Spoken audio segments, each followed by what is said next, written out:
Matatanda ang isinilang ng aktres at TV host na si Iya Villania ang ikalimang anak nila ni Drew Arellano na si Baby Anya Love noong February 11, 2025 at exactly 10:52 ng umaga.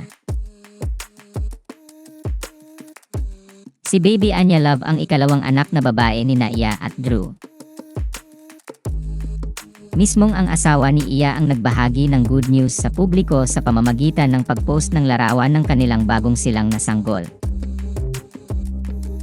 Ipinost din ni Iya sa Instagram stories ang mga litrato pagkatapos niyang manganak.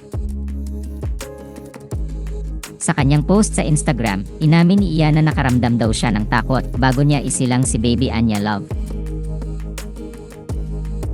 Sinabi rin ng TV host na medyo napraning daw siya sa kaiisip kung ano ang mangyayari sa araw ng panganganak niya. Anya, I remember savoring this moment with fear in my heart, not knowing how delivery might unfold. I'm not a negative person, but I couldn't help but fear the possibility of not making it back home to these guys or of any other possible misfortune. Dagdag pa niya, nagdudulot ng labis na kaginhawahan at pasasalamat ang makita at mahawakan niya si Baby Anya Love.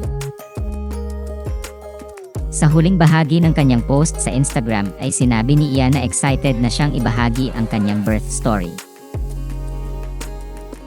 Anya, God truly has been so gracious and faithful, and I can only hope that I live a life that will honor Him. We'll never take any of this for granted cause I see His grace in each of these tiny faces. Ikinasal sina Drew at Iya noong 2014 at ipinagdiwang nila ang kanilang 11th wedding anniversary noong January 2025. Bukod kay Anya Love, sina Iya at Drew ay may 4 na anak na sina Primo, Leon, Alana, at Astro. Matatanda ang inanunsyo ni Iya noong September 2024 ang tungkol sa kanyang ikalimang pagdadalang tao sa pamamagitan ng kanyang post sa Instagram. Pero ayon sa TV host, iyon na raw ang huli niyang pagbubuntis at hindi na raw niya susundan pa. Samantala, ipinost ni Iya sa Instagram stories nitong Huwebes, February 13, 2025, ang litrato ng kanyang anak na si Baby Anya Love at may nakalagay na caption na, "Can't wait to meet my sibs."